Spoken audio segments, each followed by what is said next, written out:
Once every 4 years, Team USA brings together our nation's most exceptional athletes for the Summer Olympics. In Paris this year, these Olympians will also represent some of our country's amazing clothing manufacturers. Ralph Lauren kept it made in America when crafting this year's opening and closing ceremony attire, drawing on the talents of apparel companies across the U.S., including Ferrara Manufacturing, Andari Fashion Incorporated, Shanico Wool Company, Rancourt & Company, Rogue Industries, and Saytex USA. But the Olympics aren't the only place you can find Made in America clothes. Some of our other great apparel makers have been on a winning streak as well. San Francisco-based American Giant just announced they will offer a line of Made in USA shirts for $12.98 at 1,700 Walmart locations. Meanwhile, companies like Vermont's Darn Tough and Alabama's Zaccano make metal-worthy socks in the United States.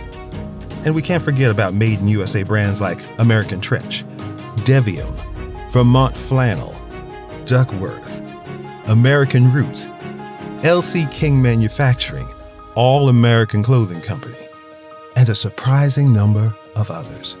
To those who may have assumed the American apparel industry was dead, this should be a wake-up call. Despite decades of policy aimed at encouraging offshoring, hundreds of American companies continue to make high-quality apparel in the United States. Imagine what would happen if more big retailers and policymakers refocused their energy on Made in America too. It's time to put American makers back on the medal stand.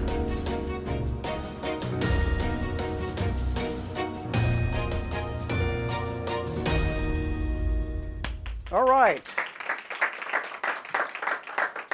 Welcome, everybody. My name's Scott Paul. I'm president of the Alliance for American Manufacturing. We're honored that you could join us for this celebration of making it in America. We're honored to have Ambassador Tai, Byron Winthrop, a number of other administration officials with us, and to talk about the possibilities. You saw some of them there for the Olympic attire, but that's a small piece of the puzzle in terms of manufacturing, having resilient supply chains, supporting good jobs.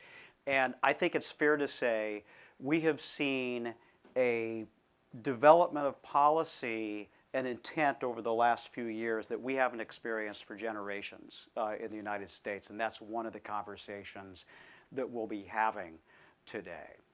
The first guest we have is appearing virtually for us from Europe. And it has a fascinating story himself. He's our ambassador to the European Union, Mark Gitenstein. Ambassador Gitenstein has a long record of public service in the U.S. government and in the U.S. Senate staff as well. Prior to that, and I think this is very interesting to this conversation, he comes from a family that operated a major garment and apparel textile manufacturer in Alabama.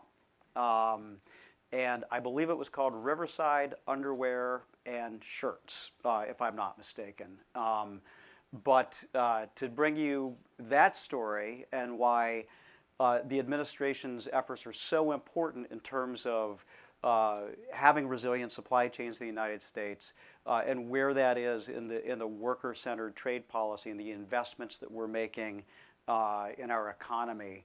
I'm pleased to have him join us virtually from Europe. Ambassador Gitenstein, welcome.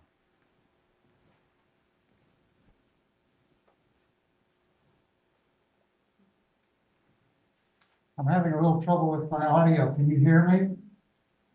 Yes, you're coming through loud and clear. Welcome. Okay, I'm having trouble hearing you. Should I start? Please do. Please do. Thank you so much, Ambassador. Okay. Cool, thank you. I'm sorry for the, I'm technologically handicapped. Catherine, Scott, Baird, Heather, Dilip, ladies and gentlemen attending in person and online, thank you for being with us today. I'm here in Brussels. Sorry I can't be with you, but thank you for listening to me for a few minutes. And if you can indulge me for a minute.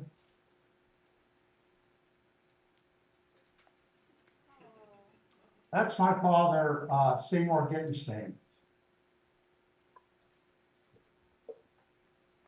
He died in 2010 at 95, but he moved to my hometown of Florala, Alabama at 17 from New York in 1932.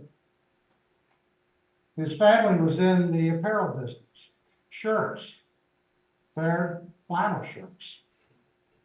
In the early 1960s, his 1,000 employees were producing flannel and chambray shirts, 2,000 dozen a day. That's 24,000 shirts a day. By 1988, that business was dead. My father not only provided good paying jobs for 50 years, built an hospital for his employees, and sent 2,000 of their children to college. But the population of Florala today is 1/3 smaller. The most recent census numbers show only a few hundred full-time jobs for a town now of only 2,000 people. As Florala was dying, I used to spout back to my father the theory of comparative advantage. I had learned it at my Duke introductory economics class. His response was, quote, "Mark, that's BS. That factory was a lot more than an economic statistic. It was a livelihood, a social network, a work family." I stay in touch now with my old friends in Florala on Facebook, and the anger and impatience with the elite experts here in DC, like me, is palpable. My father was right, and I and all the smarty pants in DC were hopelessly out of touch, or worse, indifferent. What is particularly significant about the event AAM is hosting today is that Baird set out on a mission to capture what my father had done for years: make flannel shirts in America. Author Stephen Kuritz has even written a book, American Flannel, about Baird's efforts, how hard it was to recreate what my family had done for years. The book is just not about rebuilding the capacity to make flannel shirts, but about the broader effort to make textiles and apparel in the United States. Today, the vast majority of clothing worn by Americans is imported, with China, Vietnam, India, Bangladesh, and Mexico accounting for well over half of all the textile and apparel imports into the United States, valued at $71.4 billion in 2023. By contrast, U.S. exports of textiles and apparel that same year to all trading partners totaled $23.1 billion. Looking past the highly unbalanced nature of the trade, employment figures also demonstrate profound changes to the industry in recent decades. According to the Bureau of Labor Statistics, in 1973, there were more than 2.4 million textile and apparel workers employed in the United States. By 96, that figure had dropped to 1.5 million, a 39% decline over the period. That is what makes Baird's commitment to making apparel in the United States so extraordinary. Something we took for granted, the ability to make a flannel shirt, became a mission for him. And true to the American spirit, despite a surprising number of obstacles in his way, he succeeded. We'll hear more about the state of the industry and the forces shaping it from experts today. But as U.S. ambassador to the EU, I've seen the growing resolve of leaders in the U.S. and the EU, the two largest democratic free market systems in the world, to respond to the challenges affecting our industrial competitiveness. In my conversations with people here in Brussels and in Washington, one thing is clear. The old thinking about free trade and free markets must change. The relentless drive for what some call efficiency that has characterized our trade and industrial policies over recent decades has in reality been the pursuit of low cost at any cost. Under the Biden-Harris administration, we recognize that the old approach no longer holds. We can no longer ignore the consequences for our workers and for domestic manufacturing. We cannot afford to continue pursuing policies that solely facilitate the delivery of low-cost goods to consumers without considering their environmental impacts or pitting workers against each other across far-flung global supply chains. We must instead focus on retaining the ability to manufacture things within our own borders and the jobs and communities that such economic activity helps to flourish and thrive. If anyone has doubts about how textiles and apparel fit into the picture, just remember who repurposed their facilities to make masks and other life-saving products during the pandemic. People like Baird. We cannot take this industry for granted. We have observed the EU also taking action to address the importance of retaining manufacturing and are encouraged by President von der Leyen's increased focus on a policy agenda meant to enhance EU economic security and competitiveness, particularly in the face of non-market policies and practice employed by third countries that severely distort global markets and adversely impact our workers. Just recently, the EU took bold action to prevent its domestic manufacturers of electric vehicles from heavily subsidized imports from China. It's not a coincidence that leaders on both sides of the Atlantic are finally responding to the threats to our industrial competitiveness by countries that explicitly exploit the rules-based global trading system to their advantage. As Catherine has said many times, trade policy is not siloed from national security.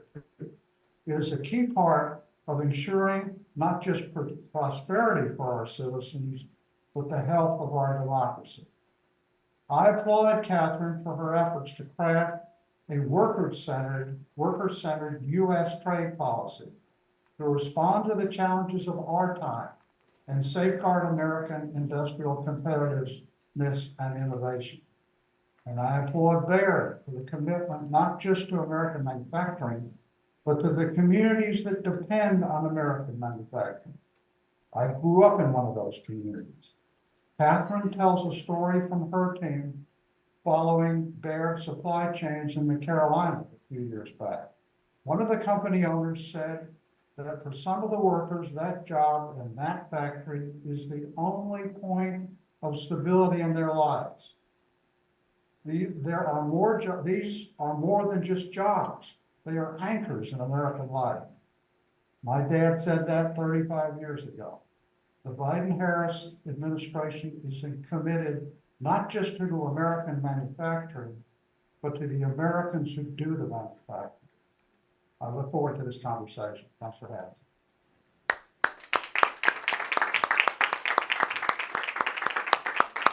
Thank you very much, Ambassador Gitenstein. We appreciate your time, your words, and your service.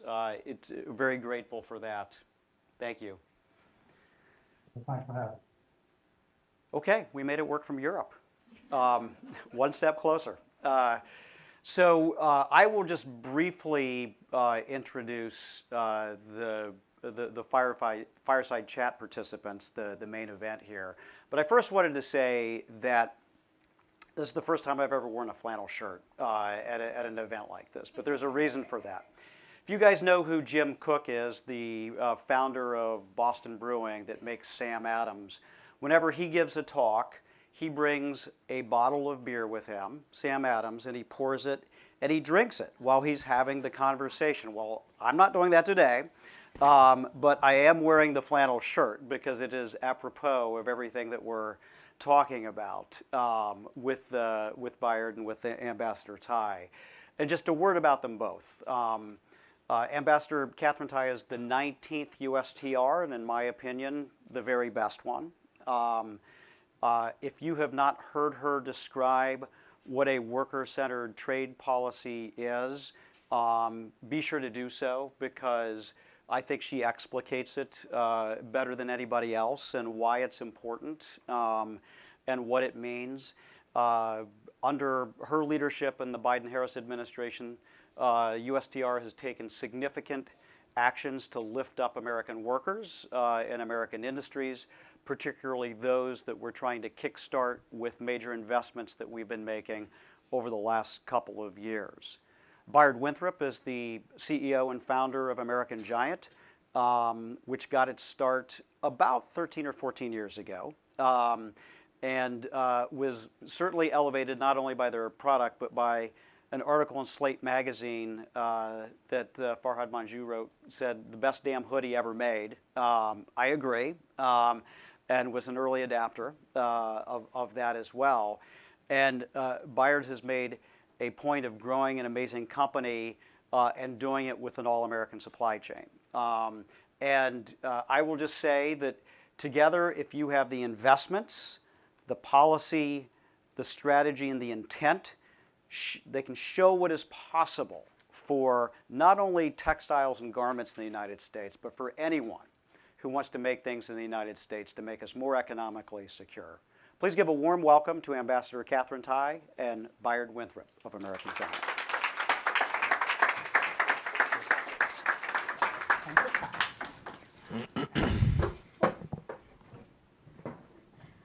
Well, good afternoon, everyone. I just wanted to share that in advance of this engagement, I think I've had the most conversations I've had of any presentation I've done about what you're going to wear. So, Scott, I'd actually heard before that instead of the flannel shirt, you were going to wear the hoodie. I thought about wearing the hoodie, and I thought, well, if Scott's going to wear the hoodie, I'm just going to wear the sweatshirt.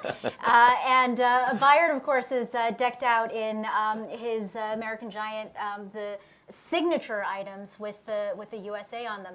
I also wanted to note that having Ambassador Gitenstein give those remarks is a bit of a dream come true for me, this entire event, because it's really the culmination of several years worth of building relationships. Now, I build a lot of relationships around the world, spend a lot of time building relationships with trade ministers in other countries, building relationships within the administration, as you can see, and building relationships with our stakeholders and the people who are actually doing things in the economy and responding to the signals and the policies that we put out there. In getting to know Ambassador Gitenstein, I've done a lot of trips to Brussels. One of the things I learned about him was his childhood in Alabama, and he talks about growing up in Alabama and his father's shirt factory, and over time, I've had enough of these conversations and made enough friends that I started to realize these conversations are connecting with each other. Like our economic policy, like our policy landscape overall, it turns out that everything is connected. So to be able to share with all of you Ambassador Gitenstein's experience growing up in this town where his father's factory was the heart and soul of that town, and for him to be able to tell that story, I think is just a tremendously gratifying for me to be able to share that with a larger audience. In a similar vein, getting to sit down with Bayard, who's become a great friend, and really I think just in a format of two friends having a conversation that will have policy elements, but really also will be about telling the story of what we're passionate about and the kind of change that we are trying to demonstrate, the commitments, the things we're passionate about, and how we're trying to live that passion with integrity is really what this conversation is about. And I'm really looking forward then to handing this off in the next panel to you, Scott, and my colleagues Heather Boucher and Dalip Singh to take it a step further into the White House and have them talk about how they're thinking about national security, economic security, and how they intersect. So Bayard, I thought we would just kick off this conversation And let me do it this way. There are a lot of people that I've encountered in my work as U.S. trade representative and also just working in trade policy for 15 to 20 years now, who will just say things as truisms. And they're things that have been baked into our way of thinking about trade and manufacturing. And one of those things that I've heard quite a lot is, well, the United States is not competitive as a base for manufacturing. When it comes more specifically to textiles and apparel, not only is it not desirable for us to continue to have this kind of industry, but it's just not possible. Apparel in particular, and I wanted to focus there because that's where you work. Apparel, because it's labor intensive, and it's just not in the DNA of the modern American economy to make apparel, and it's not even something that we should want to do. But the bit of background that we've shared with everybody is that you've made it your life's work these last 14 years to do something that people think is impossible. And I want to probe a little bit more about how extraordinary your accomplishments have been, demonstrated in these sweatshirts and this flannel shirt in particular. But why don't I start by asking you, what is it that motivated you in the first place to do something that so many people have dismissed as neither desirable nor possible? Yeah, I mean, I not exactly, the framing of that question in some ways is strange to me because it does reflect my journey. I started off my career in corporate finance. I read Competitive Advantage. I was sort of indoctrinated into libertarian economic thinking that had consumerism and unfettered capitalism at the core of all of the way that I looked at every economic decision, whether that was in finance or later in manufacturing. Assumed that offshoring for cheaper production was serving a greater good. And I think for me, over that time, as I left finance and got into manufacturing, what happens invariably is you start to build relationships with manufacturers, with humans that are partnering with you, that help to stand up your business over time.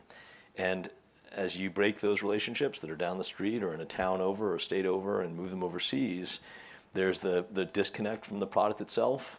But there's also the reality that those human connections begin to break, and there's impacts from those decisions. And I think I'd reached a point in my career of doing that repeatedly where I kind of had enough of that. I think I'm 55 now. I started the business about 13 or 14 years ago. I just had my first child, and I was thinking a lot about that. I was thinking a lot about, is that my legacy, that I'm going to chase 15 cents and break relationships for people that stood by me through a lot of stuff.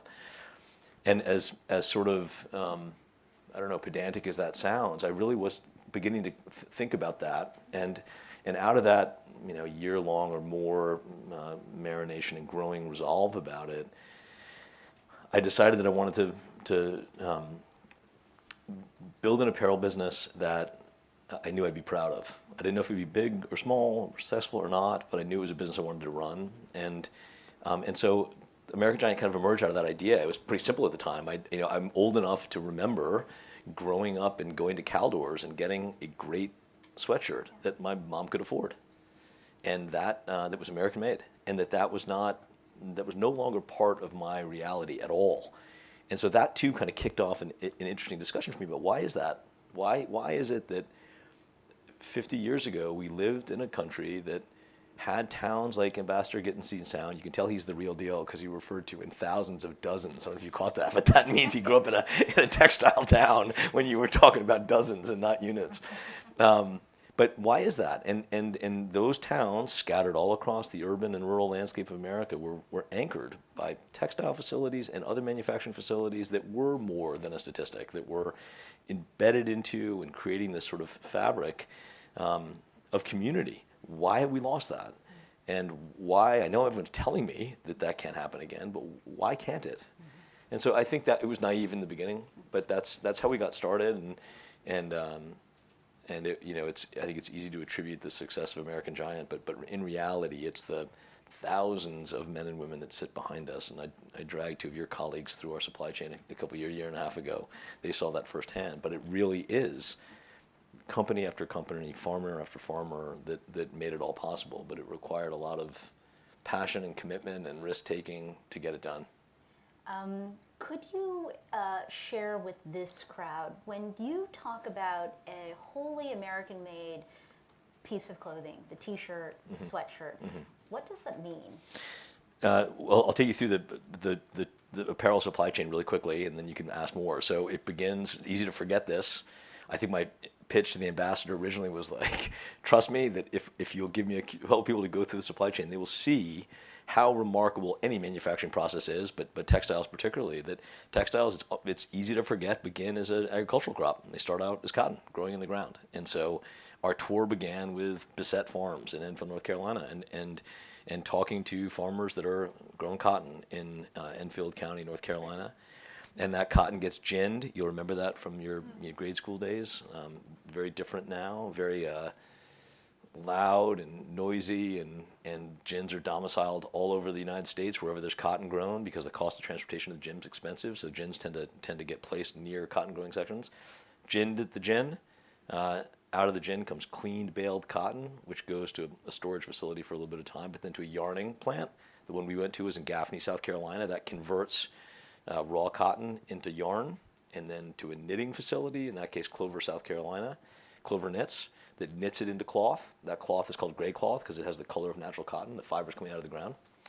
And then it moves on to Carolina Cotton Works, in our case, where we sat with the Ashby family, and Ambassador Gitenstein referenced this conversation where I think Jamila asked the question, tell us about your workforce a little bit, and he said, a third of our staff has been here for 40 years, or 14 years, 15 years, whatever the time period was, and a third of our staff has been here for about 5 years, and a third of our staff, we don't know if they're going to show up at work or not today, but I can tell you we're the most stable 8 hours in their day. And that hit me like a ton of bricks, because it had the ring of truth to it, that here in this little town in South Carolina, there's this really important employer that is this anchor of stability that is just, I would argue, is desperately important to our country, and that we've forgotten about for a long time. So the finishing happens there, so that's color and texture. So whether it's these pants or this sweatshirt, it gets this color put on it and a texture to it. And then that finished cloth goes to a cut and sewing facility, in that case in Middlesex, North Carolina, and gets cut and sewn into a finished product. That's the step-through process. And that represents, 70% of our volume are cotton-based knits. The rest are wovens or flannel shirts that have a similar thing, but they take a slightly different path because they don't become knits, they become wovens. It's a slightly different process. A little more complicated, as the book enumerates. Yes, no, that's right. So there's the book American Flannel by Stephen Kuritz. He follows 3 American manufacturers. Bayard is, I feel like, the anchor story in that book, and then also a sock maker too. Bayard, in that book, it's called American Flannel because you got started making the sweatshirt, that famous hoodie, best hoodie of all time, the t-shirt, but the flannel shirt has become a significant accomplishment.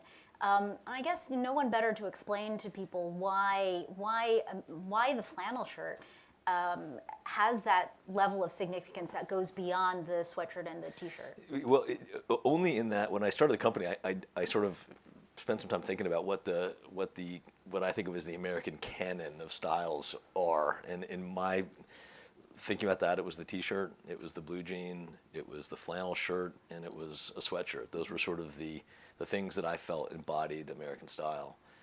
And as a product to launch with, the t-shirt felt too insubstantial, blue jeans and flannels felt way too complicated, and so we launched with a sweatshirt.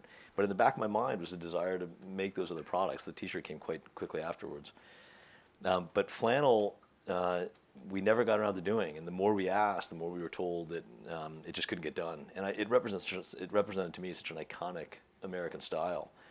And the way that the classic flannels that I grew up around were made is there was an approach called yarn dyeing, which is the process of actually dyeing the individual strands of yarn. It's an amazing 1/2 craft and 1/2 engineering that's remarkable to see come together. But that had all left, basically. And I kept getting told no and no and no. And eventually I found a guy named James McKinnon from Cotswold Industries. It's another generational textile producer who was, I don't know, was careless enough to say in a meeting, well, maybe. And I grabbed onto that like a lifeline. I said, what do you mean maybe? Who? And he started, along with many others, down a journey with me of figuring out a way to get it done. But it mattered to me because I felt it symbolized to me something that we lost that I didn't want to give up on. Yeah. I think this incredible accomplishment that you have in the first phase is demonstrating that it can be done. You can have a 100% American supply chain. You can make t-shirts, sweatshirts, a flannel shirt in America again, and it was by no means easy to get there. But I think that, where we are today in the larger policy conversation around manufacturing policy, trade policy, supply chains is, well, okay, so even if it's possible, it's still going to cost a lot, right? And the current environment, everybody having come through COVID, the supply chain challenges, inflationary dynamics, price shocks, it's a hard conversation to have today at this point in time. But I think that there's another very, very significant breakthrough and proof of concept that you've accomplished very, very recently, which is with that $12.98 t-shirt. Can you talk us through a little bit of how that came to be? Yeah, and if I may just respond to the first part of that question, I think it is a hard conversation to have. But I appreciated the ambassador saying earlier that this disconnect between D.C. and a town that he grew up in, and this statistic versus the reality, I would just challenge everybody that cares about this topic to ask a very basic question, which is, what kind of a country are we attempting to build? And is our intent to have a country that has towns and urban centers all across the country that are desperate and hollow? And if you have a 4-year college degree and you've made it into the stock market, you've got a good future in front of you. If you haven't, you are in a really dire place. And that reality is a reality that does not end well for our country. And without getting moralizing beyond that, I think people are not having the courage to have that conversation with, as policymakers, what are we endeavoring to do? What is the outcome we are running for? And if the result is that we need to figure out a way to have stable and good paying jobs throughout the economic sector, including low-skilled workers in rural and urban centers, we have to have an answer for that question. And it is not good enough for my perch in San Francisco to say, we're going to retrain you as a Google engineer. That is not enough. And so, politics aside, we all, as citizens, have to wrestle with that question, I think. So, sorry about that, but I think it's frustrating from the outside, with the notable exceptions like you, Ambassador, who understand this very basic concept, that's not more in the front of the American populace, I think.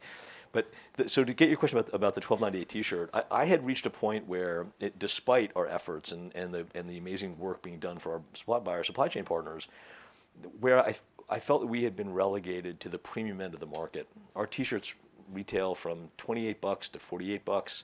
They're great t-shirts, but they're still $48. And that is out of reach for a vast segment of the country, and it is particularly out of reach for the men and women I just was describing. Mm-hmm. And that was a really, for me, a very difficult thing to come to grips with. And I found myself on a podcast 1.5 years ago, and I was doing a rant like that, except this one was about stopping demonizing one another for our political views or for some particular issue we might not agree on, and having the courage to find some common cause with one another. And the host sort of was like, what are you talking about? You're talking too long, get to the punchline. And I said, well, take Walmart, for example. Here's a company that I could disagree with on many things. In some ways, they're very different in many ways from what our core premise is as a brand. And yet, they have made this phenomenal commitment to American-made and American-assembled, grown, made products that I think now is at $350 billion. And we should celebrate that. And we should celebrate it because we are all adults and we can handle the intellectual challenge of, I disagree with some things and I agree on others. And on those things that I agree on and common purpose, I'm going to do whatever I can to find common cause with those people.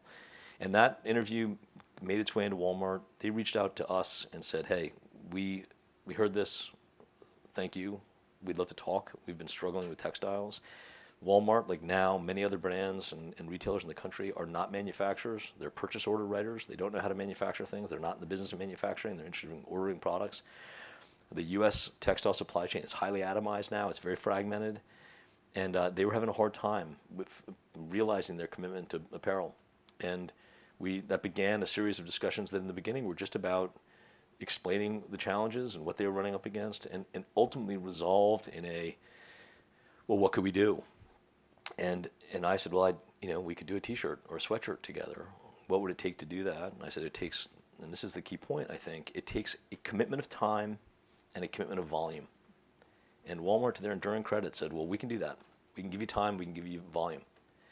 And they did. And that, what became sort of a year-long development process, resulted in a T-shirt that we launched on the 4th of July, 4 colorways, in 1,700 Walmart doors that retail for $12.98. And that was, had you asked me this a year ago and said, could you get a T-shirt to market with a wholesale margin in between for $20, I would have said, no way. Yep. And so it's a testament to what I think it was missing in many manufacturing sectors, not just textiles, about the lack of a durable framework that allows commitment and volume there. And I'll shut up in 2 seconds. I think when you get down into the textile supply chain, what you find is that the majority of component parts there are family-run businesses, second generation, first generation, third generation, with weak balance sheets. And if you're in that situation, you do not have the ability or the courage, maybe, to make investments in innovation and technology and cross-training and upgrading.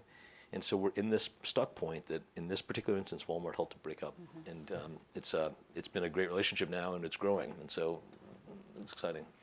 So I want to let you know, your story in totality is so extremely inspiring to me, because what you've done in the face of an established understanding about what's possible is to say, I think this is possible.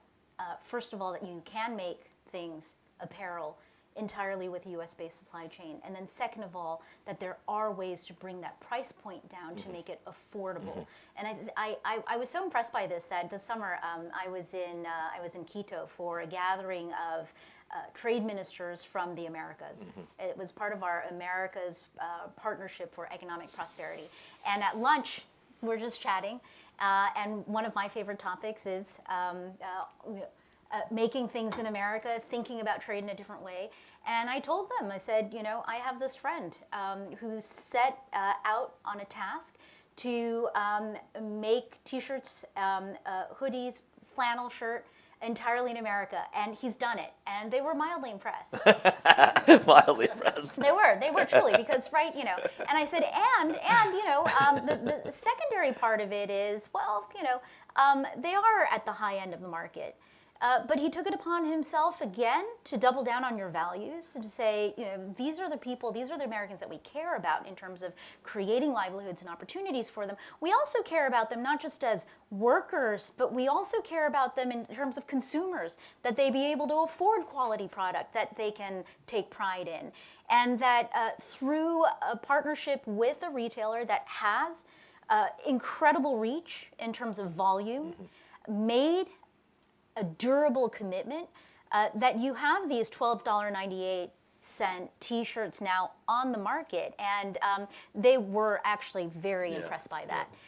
So I wanted to share that. I think, thank you for pushing back on the frame of that particular question, and I'm actually really enjoying this question and answer for him, because usually I'm stuck doing that part, and I feel this immense sense of lightness to give that responsibility to you. But if we could come back to your answer to that question, which is, when we're looking at the costs and benefits of policy, right? In terms of our trade policy, we've really focused the costs on the balance sheet, the ledger, shareholder value, the efficiencies, that kind of Milton Friedman, Chicago School approach to trickle-down neoliberal, right? I think that one of the lessons that I've taken from my conversations with you is, and in the example that you've just illustrated, is that's an incredibly narrow sense of cost and benefit. That there have been significant costs to the fabric of American life, and this feeling of opportunity and this feeling of economic security that is very thin and brittle right now. And that's if we can bake that into the economics and the calculus, that's the pathway that we need to come back. And I wanted to test this against how you feel in your job as a founder and CEO of American Giant. I was listening to a podcast maybe a week and a half ago about American trade policy since NAFTA. And the reporter who was reporting on the closing down of a master lock facility, and this was someone for the New York Times, Dan Kaufman for the New York Times, had said, did you know that studies have shown that the loss of a job is equivalent in terms of its emotional and human impact to the loss of a spouse? What really struck me then was that humanizing of the cost of these the human cost of the trade policies and the economic policies that we have pursued. My father passed away 5 years ago. My mother is the toughest person I have ever met and have ever known. The impact of the loss of my father on my mother was so profound. And then to then understand that, that's the impact of what we have been doing to these communities in rural America, across America, for now a couple generations, starts to explain a lot about why we are where we are today. Yeah, and in service of what? I mean, in service of maybe back to the original point, a cheaper T-shirt? I mean, maybe that's the right decision. I would challenge, to quote the ambassador, the eggheads in D.C. and at Harvard about that. Is that the right objective? That we benefit? And I don't mean we all are smart enough to understand the benefit of being able to have a $4 T-shirt versus a $12 T-shirt. I understand that. But at what cost to our fellow citizens? And that, I think hearing the ambassador's discussion about his town versus when he was a kid, it's enumerated in the book as well, with Woolrich leaving Pennsylvania, and Stephen Kurtz grew up in that town and watched that departure and all of the, sorry for the analogy, but the fabric of that community get destroyed. At what cost?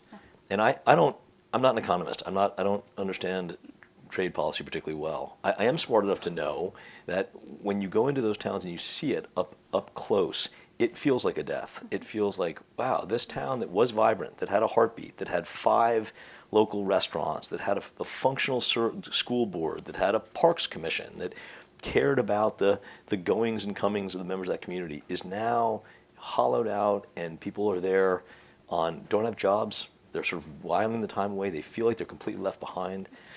And so I think I don't think that we are humanizing the cost of that policy enough. I know you are, and I know you're a tireless advocate for it. But collectively, I mean, as a country, we're not humanizing it enough. Yeah, it is one that I get very animated about, and I'd love the opportunity to carry that water on behalf of advocates like you, because I think it's easier to do when you're on the manufacturing side of the conversation, maybe, to point out what the impacts of that have been over the years. One last point I want to make sure to draw out in this conversation for everyone else's benefit.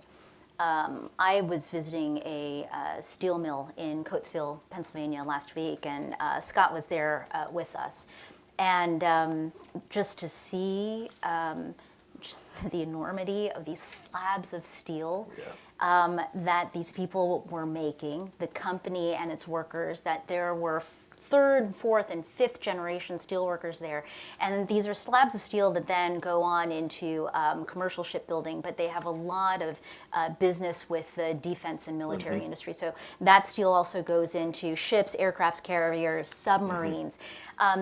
What I came away with was this very, very clear, palpable sense of pride that people have in what they are making, what they stand for, and their role in America as Americans. That's something I wanted to bring back, because I also have been listening to the podcast recording that you did with Guy Raz and How I Built This. And there's a phrase that you use throughout, and I wondered if you could unpack it a little bit for me, because I think that it really captures very beautifully a part of that pride, which is, you've called it a nonpartisan patriotism. Can you talk a little bit more about what you mean by that phrase?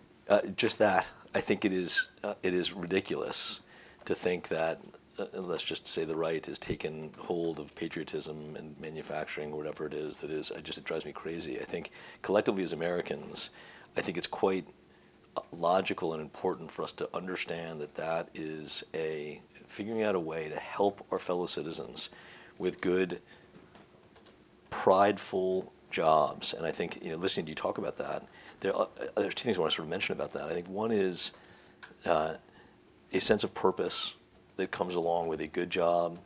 And I would argue that is particularly attached to manufacturing jobs. There's something important culturally to be in the business of making things still, whether it's a T-shirt or whether it's rolled steel or whatever it is. But I think that it is one of the areas that I hope that Americans, whatever their political stripe may be, believe in the importance of helping to fix this situation we've gotten ourselves into. And I believe it is nonpartisan nature. And I think if I could just speak personally with you for a second, from the moment I met you, I was struck by that patriotism of you in a totally nonpartisan way, about just in the harness and pulling for the country in a way that we just need to be doing. And I think that we've gotten so lost in the rancor in DC that this is one of the areas where I hope people clearly see that this is an obvious place to be nonpartisan about it and just patriotic about it and be together as Americans trying to figure out, we've gotten ourselves into a bit of a spot and how we best get out of it, and so that we can take care of each other in ways that we have not been for a while, I think. I don't know that I can add any more to that, other than just to say that I do think that the term patriotism is quite powerful, because it is about the pride that you have in yourself, your country, and our fellow Americans. That's actually agnostic about what other people are doing. Yep. In fact, again, I spend lots of times with trade ministers from other countries, and they think that we are all patriotic. Yep. We are all trying to make our economy stronger, to create more opportunity for our people so that we can all be doing better. And I think that there has to be a way that we can do that, including through our trade policy, where we're not pitting ourselves against each other, 100%. but we're looking for ways to lift everyone up. And there's a whole lot of that work that we need to do here. I think a lot of what we've been talking about in terms of trade policy, also being manufacturing policy, also being social policy, is about a very, very positive vision for where we're trying to go. And it sits within maybe a concept that we've been talking quite a lot about here in Washington among the eggheads, but in the White House and in the administration, this concept of economic security. There's economic security for the nation that is intricately tied to the economic security of individual people, workers, the sense of hope, that sense of stability in a person's life. And then the link between that economic security then also to national security. And I mention all of these taglines because there are linked to active policy discussions, debates, and policy formulation activities that we're engaged in here in the Biden-Harris administration that I think are going to be beautifully highlighted by our next panel, with Heather Boucher on the economic side, Dalip Singh on the national security side. And I'm not going to try to do your job, Scott, except to say that these two conversations have to be taken together, including with Ambassador Gitenstein's opening remarks and his reflections on his own family experience. There's this one other story that Ambassador Gitenstein has told that I've been in the presence for, where he talks about growing up Jewish in a rural Alabama town as the son of this shirt factory owner. And what was really interesting about it, we were at a diversity, equity, inclusion event, and he was reflecting on his own experience, and he said, well, because his father's factory was such a central part of the vitality of that community, he never felt like the odd kid out, that there was something cohering. And there was something about that community experience that made you feel like you were on the same team. I think that's something that I keep coming back to in this season, which is we all have to be conceiving of ourselves as being on the same team. That's you in the economy as a manufacturer, those of us inside the government structures doing policy, our consumers, our workers, all of us have to be pulling in the same direction in order for all of us to succeed. Yeah, if I may, I just was speaking at Walmart in Bentonville a few weeks ago, and before I got on stage, I went to the bathroom, and there was a photograph of Sam Walton on the wall, and it said underneath him, a quote from him, it said, "The big secret is we're all on the same team." And I talked about that on stage, because what you're saying is exactly right, that we've got to get into that framework and that frame of mind, that it's absolutely the truth, that a good, healthy, worker-centered economic policy is good for America broadly. Uncontroversial, it's just true, we got to wrestle with it. And I will say that I had this conversation with Scott before we came out, that just deeply grateful for your work and service, because I think it's rare, and it's being heard in the manufacturing sector, in the textile world, in small little facilities all across the country. So I'm sure you're aware of that, but I want you to hear it from me, that it is something that really has an impact. And so really grateful for the nonpartisan nature of your service. I really appreciate it. Thank you very much. I think that there are so many ways in which we have to make our trade policies better. We need to make our trade policies better for more of America and more Americans.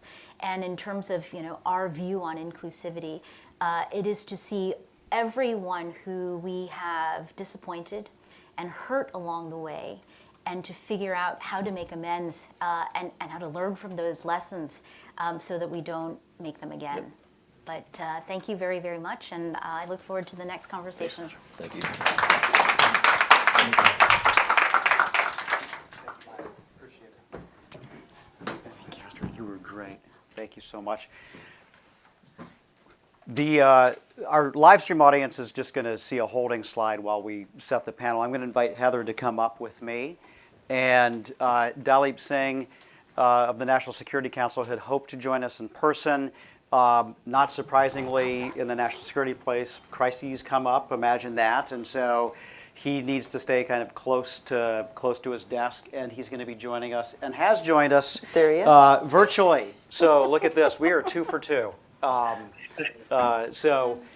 Please, I'll just give them a very brief formal introduction. Heather Boucher is on the Biden-Harris Council of Economic Advisors. She's also the chief economist for the Investing in America cabinet, which obviously has an enormous amount of responsibility to see all the massive public investments in things like semiconductors, infrastructure, other aspects of microelectronics, and the clean energy economy get made. Dalip Singh is at the National Security Council, and he's the deputy primarily responsible for international economic policy. And this is especially a joy because in a former job, I worked on Capitol Hill at a time when Democrats were not largely united on trade policies. And I used to yell at the Council of Economic Advisors and the National Security Council a lot. And so it is truly extraordinary and amazing to see the alignment. I never thought this day would come, but alas, here we are. Please give a warm welcome to both Heather and to Dalip. So I first wanted, and I'll do it with Heather first, and ask Dalip to weigh in as well. And I just kind of previewed this, is that we have seen over a number of years, over the last couple of years, a number of very significant game-changing investments in the economy. I guess, that has formed really an industrial policy, which we can talk about now, which we were not able to talk about a decade or 2 decades ago, but it is here. And in your mind and your thinking as this has developed, there are obviously both kind of domestic arguments and global competitiveness and geopolitical arguments for all of this. But from your space, why was it important that this happened at this time, Heather? Why? Okay, that's a great question. So when Joe Biden ran for office, we were facing a series of economic crises. Of course, we're in the middle of a pandemic. But the thing that we knew is that as we were experiencing that pandemic, it unmasked a whole host of other deeper problems, a lot of which were well known and some of which really bubbled up. And I think first about the supply chain shocks to the economy. Many of us have been kind of watching that and being like, this seems like it could be a problem. But here it was for all the world to see, the lack of resiliency of our supply chains, which is really grounded in where we make things and how we make them. And then, of course, we knew that we were, at that moment in time, having to deal with the existential crisis of climate change, and hadn't been able to get in the United States to a solution. And realizing that really the real solution was that we needed to build that new clean energy economy. We need to build a new economy on a new kind of energy. And how are we going to do that? And then at the same time, we were in a moment when we were looking at almost half a century of rising economic inequality domestically. And that has had economic implications across communities across the country, but also political implications. So you had these overlapping crises that were interconnected, right? The deindustrialization of large parts of America was connected to the long-standing economic inequality. And how we think about manufacturing, how we think about what we make in this country, really connected to where we would be in the new clean energy global ecosystem. What part did we want to play in that? So there were a whole bunch of challenges and a whole bunch of really pressing questions that we needed answers to. And so yes, we do call it a modern American industrial strategy. Brian Deese did a couple of important speeches, laying that out, along with a number of other colleagues. But that idea that what we make in America and how we make it became core to thinking about this pivot that the president wanted to do to change the economy, so we didn't just build back from the pandemic, but that we built back better. And if I could briefly, Please. The three tenets of that, right? The what are we doing? So one is that we're investing in America, all across America. So those foundational investments in infrastructure, long needed, but also sector-based, productivity-enhancing investments in parts of the economy that we believe are important for American competitiveness now and into the future. Semiconductors and clean energy, those are the things we need to do now. If we don't do that, where will we be 10, 20 years from now, let alone where are we now? But the investments on their own aren't enough. Two things.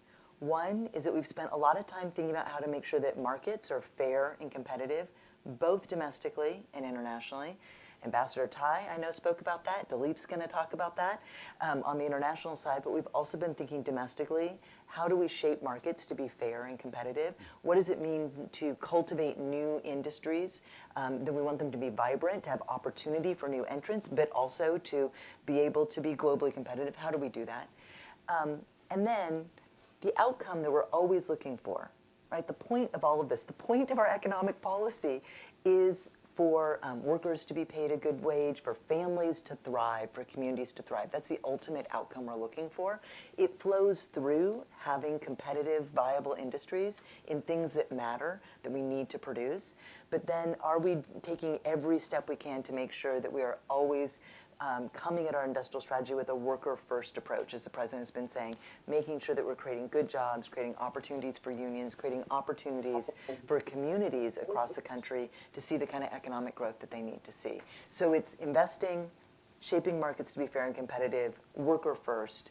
That is the solution to these decade-long challenges, we think, on lack of resiliency, addressing climate change, addressing inequality, addressing American competitiveness and national security. But that's a Dileep topic. So. And that is a very good segue. Thank you, Heather, to Dileep. And so as Heather was describing some of the internal factors, Dileep, in your mind, why, from a geopolitical perspective, was it important that the Biden and Harris administration embark on this policy? Yeah, thanks, Scott. I mean, I actually don't make a distinction between the domestic and global factors because in my mind, the whole premise of industrial policy is that the private sector, left entirely to itself, it's just not designed to confront the biggest challenges that we face to economic security or national security or democracy itself. And as Heather mentioned, I mean, the pandemic exposed this reality with a punctuation mark, but most of these challenges had been growing for decades during the era of hyperglobalization. So Heather mentioned the brittle nature of our supply chains. I would add the fading of our technological preeminence. You've been talking today about the hollowing out of our industrial base and our manufacturing capacity. Heather mentioned the compounding climate crisis. I would also add inequality and social cleavages continuing to rise from extreme levels. And I would broaden it out to say the political evil that's been sweeping across Western democracies across the world, it's symptomatic of an exhausted post-Cold War model of political economy that assumed private sector actors had the incentives to solve these problems by themselves, and that non-economic actors, in other words, geopolitical forces, were entirely benign. In other words, that it was the end of history for geopolitical competition. And those assumptions were just flat wrong. So much as Heather is describing, I mean, the premise of what we've been doing for the past 3.5 years is that market failures exist, that we can identify them, and that they can be corrected with targeted government interventions. And they come in all sorts of different forms: tax policy, regulatory shifts, investment subsidies, government procurement, certainly trade measures, competition policy, and our national security posture. All of it needs to fit together to basically alter the structure of economic activity in a way that better aligns with our national interests. And by the way, I don't think any of this is new or radical. It goes all the way back to the founding of our country, and we all know about Hamilton, but there's a through line through Lincoln and Roosevelt with the RCA, and certainly the post-Sputnik era.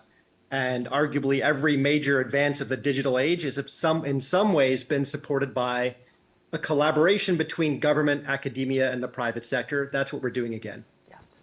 Thank you for lifting that up. And I literally say that all the time to my boys. They don't understand, but Dilip nailed it there on the rationale and the historical through lines through all of this.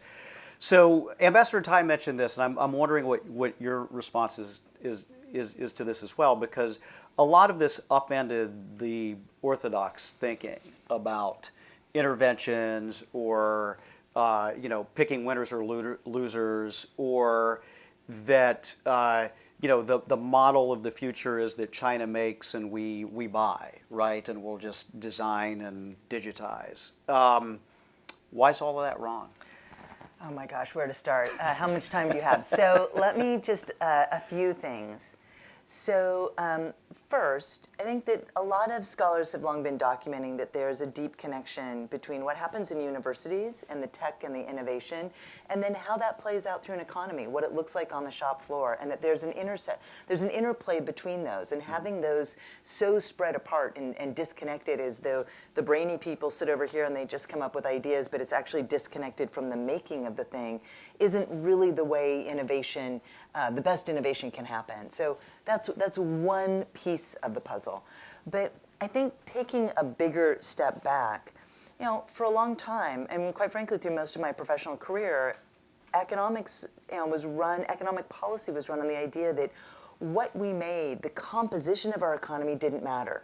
We lived in a global economy, the world is flat, you can get whatever you want from whatever you want, wherever around the world, and we can all trade with one another, and we've made that all fair, so what you're making in any particular place doesn't matter. Now there's a few flaws with that. First off, as we've seen during the pandemic, there's questions about resiliency. There's questions about, how far things are being shipped. We spend too little time actually talking about the climate consequences of shipping, but that's a different conversation, but certainly something in the back of our minds. And as the climate is changing, we know that there's more and more challenges with long-term shipping. This year we were all watching the droughts in the Panama Canal, and what that would do to shipping is just one example of things that are making that model less resilient, perhaps, moving forward. So that's one reason that place matters. But then, of course, there are so many other reasons that place matters, but when you start thinking about it from a national security lens, from an energy security lens, as well as from an economic security lens, what you're making in particular places, that composition of those industries, you realize actually does start to matter. So I want to just focus on clean energy for a moment. We are moving from a world where we have been using fossil fuels that are traded on a global marketplace in many cases, into a world where we're manufacturing energy. And yet we've allowed a new system to start to be formed where one country is dominating upwards of 90% of core parts of that new supply chain. So most of the pieces are being produced in a place that gives that country a lot of control over our access to these new technologies. So whether or not you agree with my first point that there's a really important interaction between what happens in innovation, what happens on the shop floor, if you're allowing a monopoly to get in the middle of something that is in everything that we use every day, that is also a really important lack of resiliency indicator that we need to be thinking about. So place really matters when you're thinking about something like energy security, which is, of course, fundamental to so many of the issues that we're talking about in our Invest in America agenda. But economists, for a long time, were like, those things were just, I mean, I don't know. I don't want to speak for the whole profession, but the idea that the places that those things mattered wasn't just, it hasn't been top of mind. It has been, oh, those are other people's problems. Well, that might be a national security issue, or that's an energy issue, but that's not something that we really need to be thinking about as we're thinking about our national economy. And I think what shifted, and again, I think the pandemic was really the catalyst, but these had been building for a long time, was the president coming in and saying, actually, what we make here really matters. It matters for our resiliency. If we're going to move to a clean energy economy, we can't be dependent entirely on China for core parts of this new supply chain. We have to rethink that. And then we have to think about what kinds of jobs we're creating in communities across the country and what's happening between universities and the high tech and the innovation and how that is actually filtering out into the kinds of jobs and industries that we're creating for people. So place actually does really matter. So I think that, and I would say that the economics profession is still struggling with this. There's a lot of questions. I was at a lunch today where people are like, industrial strategy, I don't believe in it. But then when you start actually unpacking what we're talking about, well, do you believe in energy security, sir? Do you understand that, that there are these bottlenecks? Oh, well, actually, you're right, we need to do something about that. Well, you can't pick winners and losers. Well, the policies that the Biden-Harris administration has put in place, in large part, aren't putting their thumb on the scale of company A or company B. A lot of this is tax credits that any company can just you file your taxes and you say, I want to produce clean energy or I want to do this investment, and you apply for these tax credits and you get more if you do things that we really want you to do, like invest in low-income places or use prevailing wages. But it's an open process. So that is really saying the sector is important, government enabled, but private sector led, allowing the private sector to do what it does best. So I think that my hope is that the econ community will come around, but it requires us to actually kind of pushing through the questions there with them. Yeah, I appreciate that. And Dilip, I'll pose the question to you, I guess, in a different way, is that oftentimes U.S. policy and trade policy or the types of investments that we're making, trade was very much viewed as, I guess, an instrument of diplomacy for a long time, particularly during the Cold War, or an instrument to bring out more democratization, I guess, in the case of China. And there were certain expectations that I guess U.S. The countries had of the United States. And so, I do think, and I agree with Heather here, that there were a lot of misperceptions about what the policy is really. But I'm wondering from an international perspective, Dilip, what you see this kind of fundamental shift and what it represents, and how both our allies and geopolitical competitors should be thinking about it. Yeah, and in the old days, or not so old days, only a few years ago, really, our trade policy was based on this notion that we could identify, our comparative advantages as being X, and the rest of the world having comparative advantages in everything else, and that would work out well for us. But the flaw, of course, that we've come to realize is that what we're good at doing, our comparative advantage, if you want to sound fancy, it's not endowed by destiny or given to any country as some kind of divine right. It's in large part a choice that we need to be deliberate in making. And so the entire logic of trade policy has been based on this very flawed assumption, because what we're good at producing in the future depends very much on what we produce well today and whether we did so yesterday. In other words, path dependency really matters because learning effects are real. The more you make of something, the more productive and creative you can get. Look at TSMC with semiconductors. And economies of scale are real, especially in manufacturing. It allows you to make investments in being more productive and to offset large upfront costs. and to become more profitable with every marginal unit you make. And the last thing is that we now talk about with counterparts is that ecosystems matter. So the better we are at building and producing, the better we're going to be at innovating. And that's why industrial clusters exist. That's why we can't outsource an industry like manufacturing abroad and think that we're going to have prosperity and equity in our society. So the only point I'm making, and this comes up now in every single one of my conversations with counterparts who are trying to understand the logic of the IRA and the CHIPS Act and the infrastructure bill, is that comparative advantage is created, it compounds, and it does not happen by chance. Thank you for explicating that, Dilip. I'm going to turn back to you for another specific question, and this is about a concept that we're hearing a lot from the administration that I think we've had a lot of alignment on, and that is the concern about industrial overcapacity in some countries, particularly non-market economies, and you know, I hear Secretary Yellen, I hear other administration officials, the ambassador, everybody talking about this consistently, and it's obviously important as the kind of the world's largest consumer for us to raise this up. But I'm wondering if our allies view the industrial overcapacity that we've seen both in traditional industries and then new and emerging industries like EVs in China, if our allies are sharing a similar level of concern to what the Biden-Harris administration is demonstrating right now. I'd say a growing number of countries are starting to diagnose the problem the way that we do. The EU, Canada, Brazil, India, Indonesia, South Africa, Chile, Thailand. I'm just naming a few countries that are top of mind that are starting to talk about the problem that's confronting the world, because it's not just confronting the US. And China, we should just be clear about it. China is flooding strategic sectors with supply that's well beyond what global demand can plausibly absorb, and therefore wiping out the competition. And it's not a new problem. We've seen China run this play for the better part of the past 2 decades to gain dominance in steel and solar and wind and medical devices and machine tools. And what's happening now is the trend is broadening and intensifying to batteries and EVs and semiconductors, and a lot of sectors in which we're making hundreds of billions of dollars of investments to rebuild our industrial capacity, and so are other countries. And other countries recognize the starting point is that China already accounts for 30% of the global manufacturing sector in value-added terms, which is more than the US and Germany and Japan and India and Mexico combined.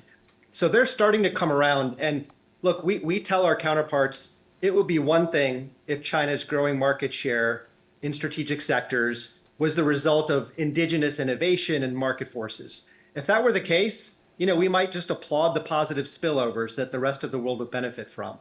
But we all know, and I think they know, the reality is China is producing at the size and scale that it is with free credit, cheap land, dirty energy, uneven regulations, and in some cases forced labor in ways that massively distort the competition and create a very uneven playing field. So, what we say to them is this is the competitive landscape we're in. It's not the one we would choose.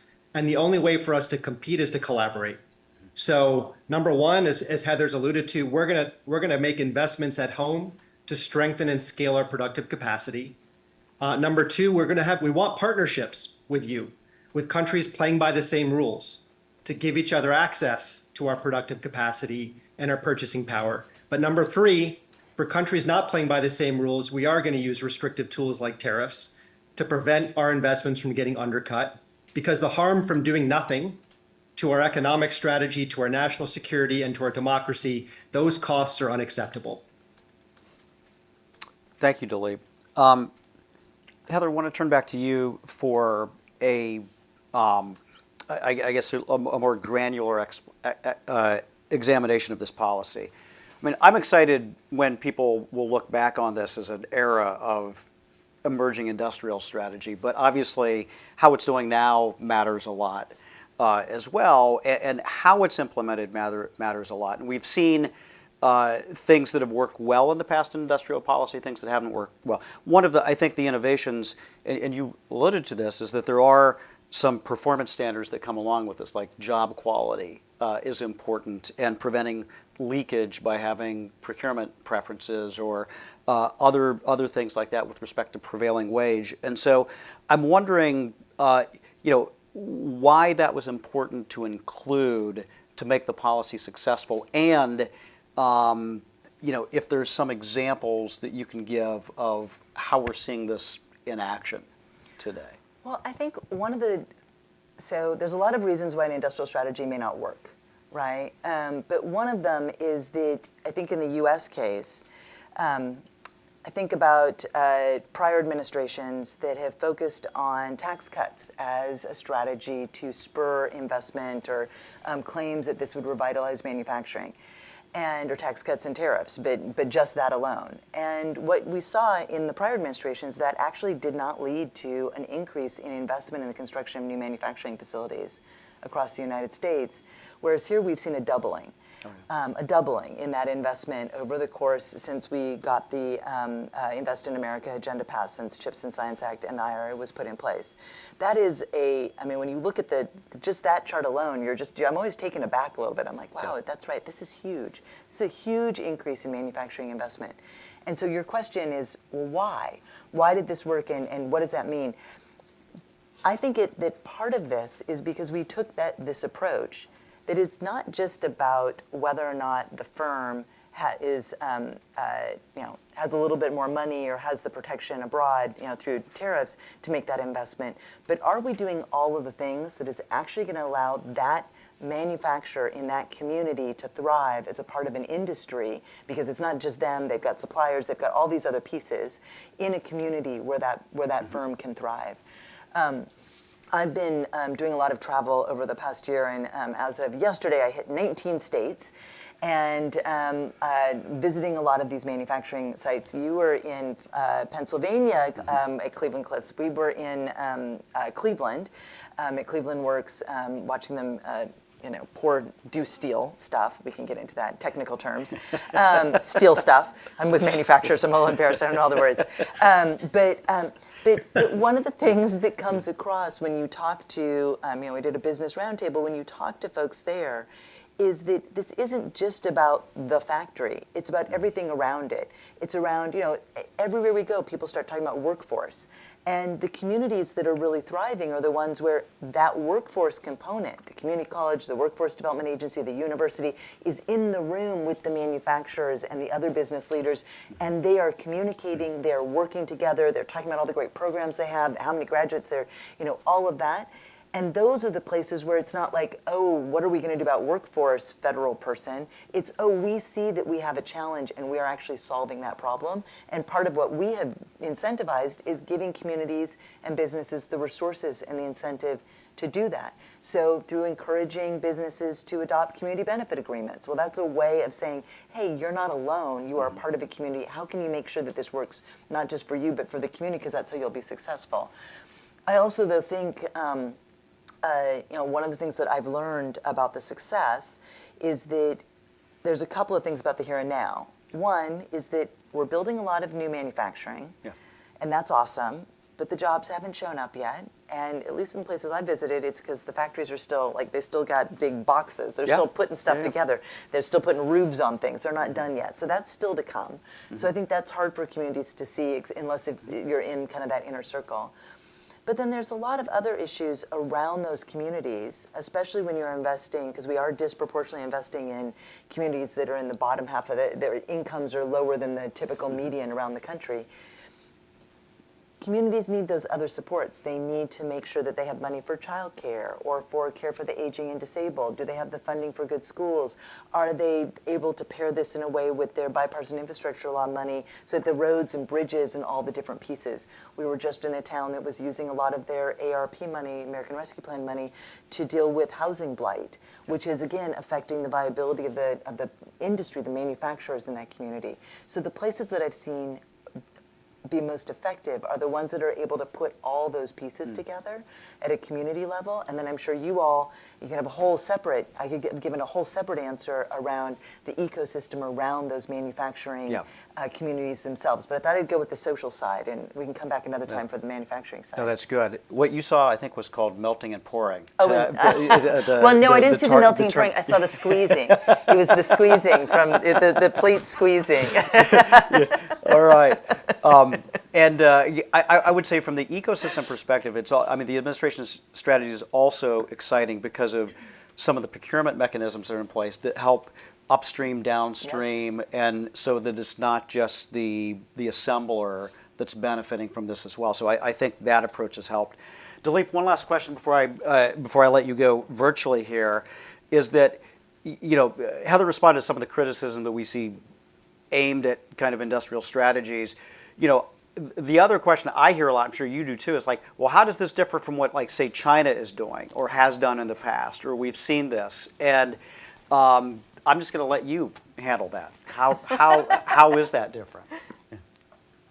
Well, it's a fair question, Scott. Yeah. We're trying our best to define in numbers what exactly is the problem of Chinese overcapacity. How much of a distortion are they creating to competition? And so there are a few different metrics that I've actually shared with my counterpart, and that increasingly G7 peers are also putting in front of their counterparts in China.